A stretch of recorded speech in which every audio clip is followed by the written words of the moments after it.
আপনি কার কাছ থেকে টাকাটা পেয়েছেন? নাম তো বলছেন কিশোর নাথ।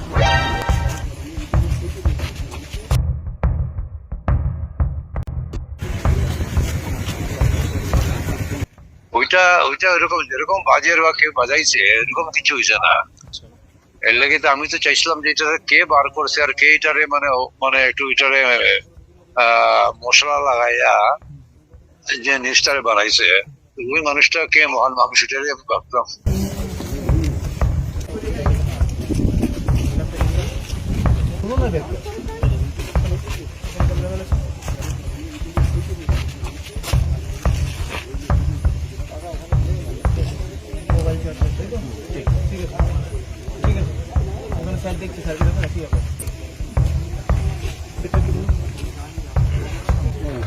দূরে দাঁড়া, দূরে দাঁড়াও, চলো দূরে দাঁড়াও, এই দূরে চলো।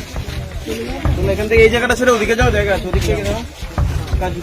খানিক দূরে যে বাম সাইডের রাস্তাটা এখানে যে মুন্নি বাইক বাড়ি। আচ্ছা স্যার, আমি একটা কথা বলবো, ওনার সঙ্গে তো আরো লোক ছিল, ওখানে তিন রাস্তার মুখে তাড়াতাড়ি যায়।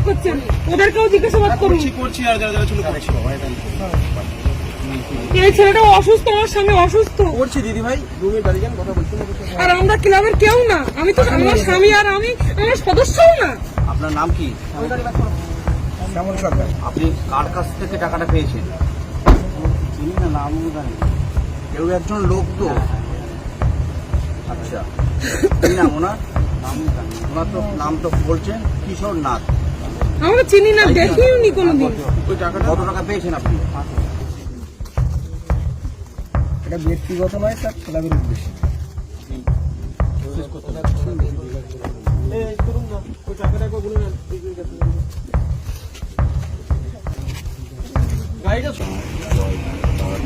টাকাটা দিয়েছিলেন আপনি?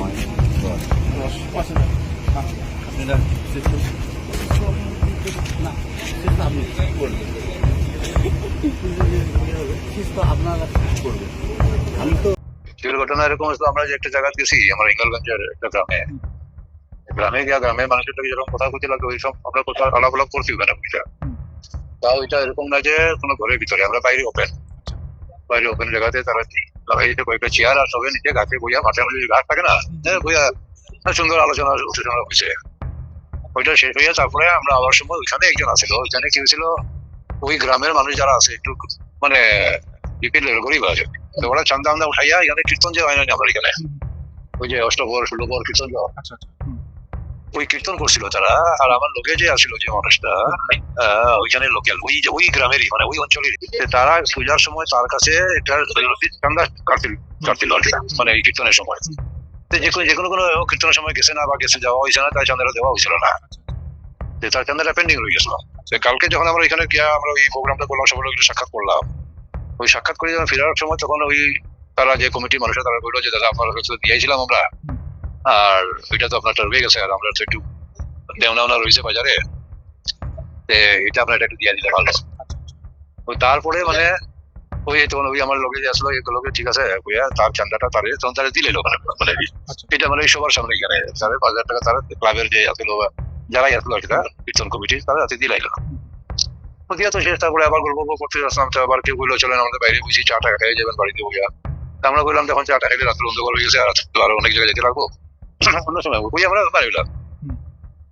তো ওই সময় ওইখানে আরেকটা ছেলে একটা আইছিল, ছেলেটা যখন কোন দলের কোন পার্টির জানি না, এরা আইলো, তারপরে বুঝলো যে এটা ব্যাপারটা কি, মানে কিসের লেগে এটা দেওয়া হলো, তখন তারা কইলো এটা, তখন গ্রামবাসী যারা আছে তারা কইলো সবে যে আমরা এই যে কীর্তনে চান্দা আসতো, এটা চান্দাটা উনি আজকে আমরা দিল। তখন তাইন কইতেছে যে চান্দাটা দিল যখন থেকে কাজ করো না, দিল তো সুন্দর করে একটা ফটো নিয়ে এলো না বইয়া। তখন তাইন করলে না, এই চান্দার জিনিসটা কি ফটো নিতে লাগে, এটা তো ফটো নেওয়ার জিনিস না। তো ওইটা এরকম করে কথাটা শেষ এখানে। তারপরে তোমার এই বাইরে যখন আইলাম, যে গাড়িতে যাওয়ার লাগে প্রায় 200-300 মিটার আগে গাড়ি আসলো, গাড়ির সামনে এলাম, দেখলাম যে গাড়ির সামনে অনেক মানুষ জমা। তারা বললো যে গাড়িটা আইসে বাইরের গাড়ি, আর বাইরে মানুষ আইসে, কি ব্যাপার, কিছু একটা আছে। ওই তারা একটা সন্দেহ জানলো, যে মানুষ বেশি দেখার জানলে তখন আমরাই পুলিশে খবর দিলাম।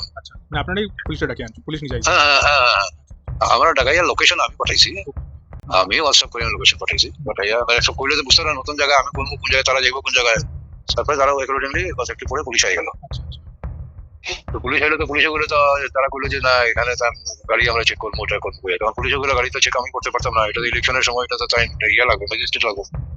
তারপরে তারা বললো ঠিক আছে তাহলে ম্যাজিস্ট্রেট কল করা হলো, তো ম্যাজিস্ট্রেট তখন আইলো। আচ্ছা আচ্ছা ম্যাজিস্ট্রেট আওয়ার পরে তখন ওই ভিডিও ক্যামেরা লাগাইয়া তারা গাড়িটা চেক করলো। তো আমরা পরে এটা জানতে চাইলাম যে ম্যাজিস্ট্রেটের কাছে, তারা তো বলছে না এটা তো আমরা রেকর্ডে লেগে, আমরা তো খালি আপনার গাড়ি করি না, এখানে আরো অন্য গাড়ি সব গাড়ি তো করছি। ইলেকশনের ভিডিওতে রাস্তা তো তারা ক্যামেরা নিয়ে দাঁড়িয়ে থাকে, তারা এটা সব গাড়ি চেক করে এরকম। তো এরকম চেক করছে, গাড়িতে কিছু নাই, কিছু পাইছিল না, শেষ। তারপরে কথাটা হয়েছিল যে ওই যে টাকাটা ওইখানে মানুষরা তখন কইলো, তখন গ্রামের মানুষ এসে কইলো যে আমরা চান্দা দিছিল ওইটা দিয়া গেছে, আর এটা তো এইভাবে দিছে না, এটা তো আমরা সবাই মিটিং এর মধ্যে কইয়া তারা দেওয়া হয়েছে। আচ্ছা তো ওইটা শেষ কাহিনী ওইখানে। তারপরে আমার থেকে ম্যাজিস্ট্রেট তারা কইলো, আমি কইলাম যে এত দেরি আমি আননেসেসারি আমার হ্যারাসমেন্ট হইলো ভাইয়া। তখন তারাও আমার বললো না আমরা কিছু না, আইতে একটু দেরি হয়েছে, যাই হোক স্যার আপনি জান কইয়া। তখন আমার জান করলো তো আমি তো বাড়ি হয়ে গেলাম। তারা জানি না ভিতরে তারা ডাউট আসলো বোধহয় গাড়ি ভর্তি টাকা পাইবো কিছু পাইবো এরকম এটা ছাড়া চিন্তাধারা আসলো এরকম। তো ওইটা নিয়ে তারা মানে ভাবছিল একটু আটকাই কিছু যে পায়।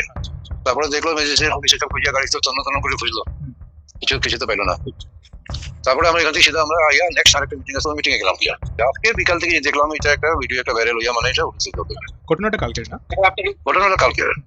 ঘটনাটা কালকে সন্ধ্যার সময়। এটারে কেউ একটা মানে এটারে কেউ মশলা লাগাইয়া এটারে বাজাই দিছে আর কি। কেউ চাইতেছে আর কি যাতে এটা কিছু বলে আমার ইমেজ খারাপ হইব নাকি বা কিছু না, এরকম চিন্তাধারা নিয়ে কেউ করতে হয়তো। কিন্তু এখানে তো আমার ইমেজ খারাপ করার কিছু নাই, সত্যি যেটা সত্যি আমি জানি, আর এখানে যারা আছে তারা জানে। থানা পুলিশের কোনো কথাই আয় নাই, এটা ওইখানে কাহিনীটা ওইখানেই শেষ হইল।